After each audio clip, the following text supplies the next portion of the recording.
Friends, I am Pawan Kumar Swami. Welcome to my YouTube channel. आज हम political parties वाला जो चैप्टर स्टार्ट कर रखा है हमने सीबीएसई 10th क्लास के अंतर्गत सिविक्स में पॉलिटिकल पार्टीज, उसका एक बहुत ही इम्पोर्टेंट टॉपिक आज पढ़ने वाले हैं। जैसे लास्ट वाला जो टॉपिक था वो भी बहुत इम्पोर्टेंट था, जिसमें अपन ने चैलेंजेस पढ़े पॉलिटिकल पार्टीज के सामने कौन कौन से चैलेंजेस हैं।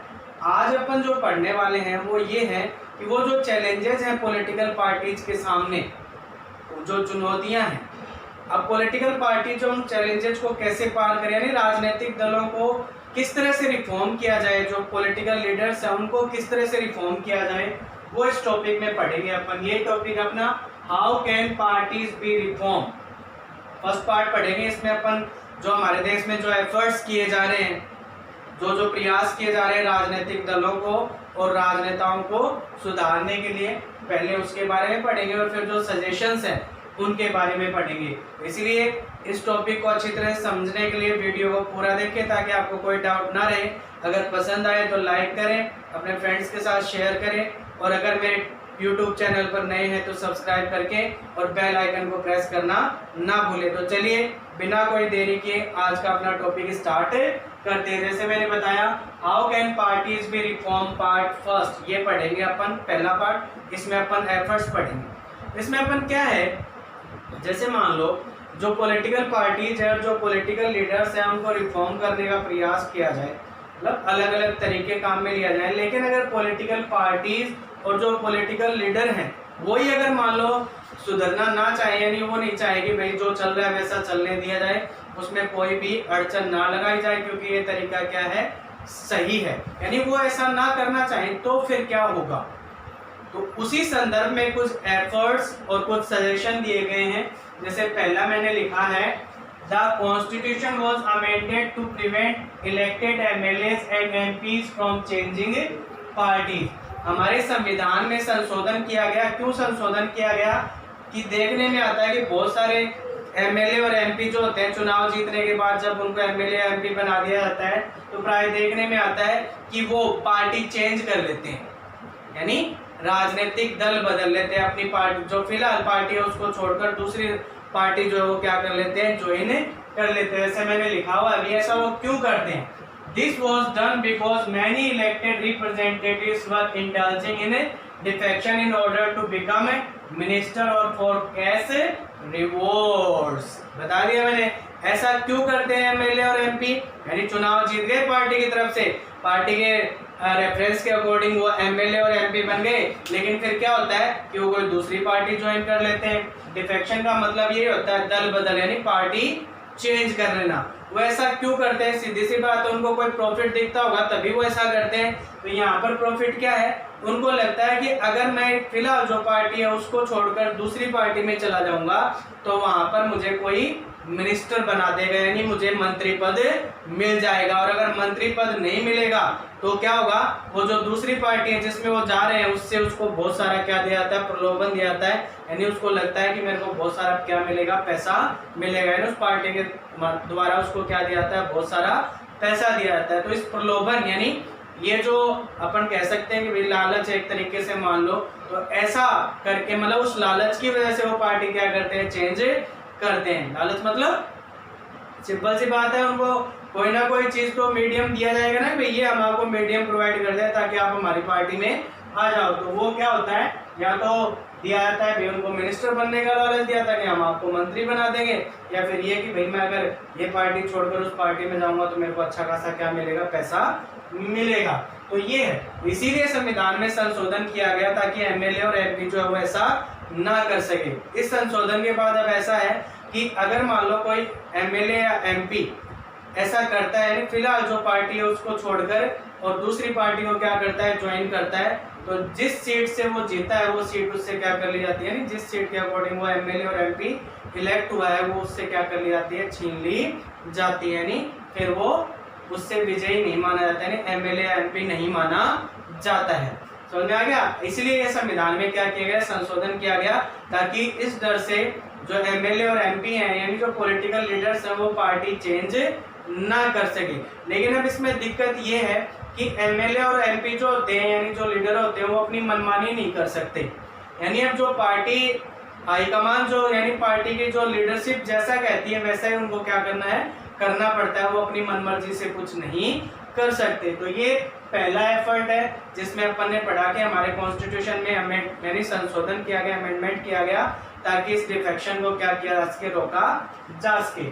दूसरा एफर्ट क्या किया गया, the Supreme Court passed an order to reduce the influence of money and criminal. जैसे अपन ने चैलेंजेस में पढ़ा था मनी एंड मसल पावर वाला, जिसमें अपन ने पढ़ा कि किस तरह से जो पैसे वाले लोग हैं वो पैसे का प्रयोग करके और टिकट लेके, और किस तरह से मतलब पैसे वाले पार्टी जो है पैसे वाले लोगों को टिकट देती है, वो पार्टी की तरफ से चुनाव लड़कर और चुनाव जीतते हैं, और जब पार्टी पॉलिसीज और प्रोग्राम्स बनाती है तो वो उसको क्या करते हैं, डोमिनेट करते हैं। ऐसा ही हमने क्रिमिनल्स के बारे में पढ़ा था।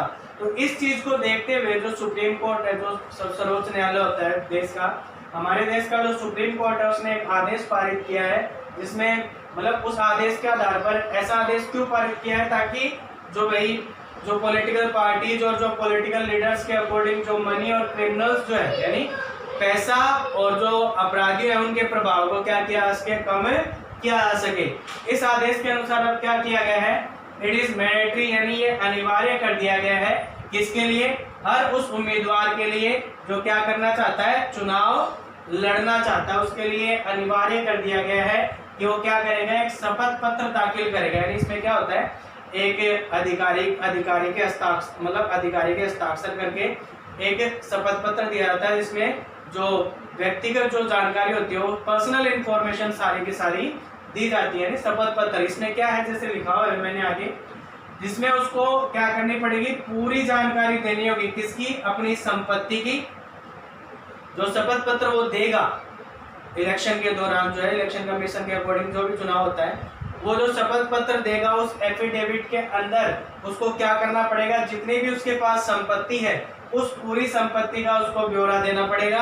इसके अलावा अगर उसके ऊपर कोई आपराधिक मामला चल रहा है, यानी जो क्रिमिनल केस पेंडिंग है, उसके बारे में भी उसको पूरी जानकारी देनी पड़ेगी। किसके थ्रू, एफिडेविट के थ्रू। ये ऑर्डर किसने पास किया है, ये ऑर्डर पास किया है हमारे देश के सुप्रीम कोर्ट ने। समझ में आ गया, क्यों किया है, ताकि मनी और जो क्रिमिनल्स है उनका इन्फ्लुएंस क्या किया जा सके, कम किया जा सके। यानी हर कैंडिडेट जो चुनाव लड़ना चाहता है उसको एफिडेविट के द्वारा पूरी डिटेल देनी पड़ेगी अपनी प्रॉपर्टी की, और साथ ही साथ उसके ऊपर अगर कोई क्रिमिनल केस पेंडिंग है उसकी। समझ में आ गई। तो इससे क्या होता है कि लोगों के सामने सही सही इंफॉर्मेशन लोगों के सामने पहुंच पाती है कि भाई ये जो कैंडिडेट चुनाव लड़ रहा है कैसा है, इसकी पूरा उसको क्या मिल जाती है, डिटेल मिल जाती है, और उस हिसाब से ताकि वो उस जो भी लीडर खड़ा हुआ उसको क्या कर सके, वोट दे सके। लेकिन ये सिस्टम तो बना दिया गया है, लेकिन इस सिस्टम के अलावा ऐसा कोई सिस्टम नहीं बनाया गया है जिससे ये पता चल सके कि जो चुनाव लड़ रहा है, जो लीडर, जो भी कैंडिडेट चुनाव लड़ रहा है, उसके द्वारा जो डिटेल दी गई है, अपनी प्रॉपर्टी की डिटेल दी गई है, और जो भी मान लो उसके ऊपर केस चल रहा है उसके बारे में डिटेल दी गई है, वो सही है या गलत है, इस चीज का मतलब पता करने का कोई भी सिस्टम है नहीं बना है। केवल ये तो बना दिया गया कि भाई उसको इन्फॉर्मेशन देनी पड़ेगी डिटेल अपनी प्रॉपर्टी की, और जो केस उसके ऊपर पेंडिंग है उसके। लेकिन ऐसा कोई सिस्टम नहीं है जिससे ये पता चल सके कैंडिडेट के द्वारा जो डिटेल दी जा रही है वो सही है या गलत है। इससे अभी तक सही नहीं पता चला है कि इससे मनी और क्रिमिनल्स का इन्फ्लुएंस कम हुआ है या नहीं हुआ है। जो थर्ड एफर्ट है वो है इलेक्शन कमीशन जो है, चुनाव आयोग जो है, जो चुनाव कराता है, उसने भी एक आदेश पारित किया है जिसमें क्या नेसेसरी किया गया है, क्या जरूरी कर दिया गया है, इनके लिए पॉलिटिकल पार्टीज के लिए अनिवार्य कर दिया गया है to hold their organisational elections. जैसे अपन ने इंटरनल डेमोक्रेसी में पढ़ा था कि समय समय पर ना तो पॉलिटिकल पार्टी एक ऑर्गेनाइजेशन ही होता है, तो ना तो समय समय पर मीटिंग होती है, ना जो ऑर्डिनरी मेंबर होते हैं पार्टी, ना उनका कोई जो भी डिसीजन लिया जाता है उसके ऊपर क्या होता है, इन्फ्लुएंस होता है। तो अब ये अनिवार्य कर दिया गया है कि समय समय पर जो पॉलिटिकल पार्टीज है, जो एक ऑर्गेनाइजेशन है, उसका समय समय पर क्या होगा, इलेक्शन होगा, ताकि जो ऑर्डिनरी मेंबर है उनको भी क्या कर सके, मौका मिल सके, यानी कोई ऐसा हो जो कि पार्टी से संबंधित क्या कर सके, डिसीजन ले सके। और साथ ही साथ क्या कहा गया है, file there income tax returns. इसके अलावा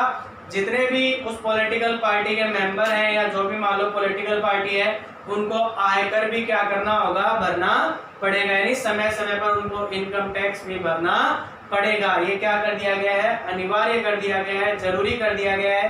किसके द्वारा, इलेक्शन कमीशन ने एक आदेश पारित करके ये जरूरी कर दिया गया है कि पॉलिटिकल पार्टी जो है समय समय पर नियमित रूप से ऑर्गेनाइजेशन इलेक्शन करवाएगी और साथ ही साथ उसको इनकम टैक्स रिटर्न्स भी देना पड़ेगा। तो ये थे एफर्ट्स किए जा रहे हैं हमारे देश के अंदर, ताकि पॉलिटिकल पार्टी और जो पॉलिटिकल लीडर्स है उनको क्या किया सके, रिफॉर्म किया जा सके, उनको सुधारा जा सके। तो पहले पार्ट में अपन ने ये पढ़ा है। सेकंड पार्ट में जो कुछ सजेशंस दिए गए हैं पॉलिटिकल पार्टीज और पॉलिटिकल लीडर्स को सुधारने के लिए, उनके बारे में पढ़ेंगे। वीडियो को मैंने अच्छी तरह समझा दिया है, अच्छी तरह से इस वीडियो को पूरा देखिए ताकि किसी प्रकार का कोई आपको डाउट ना रहे।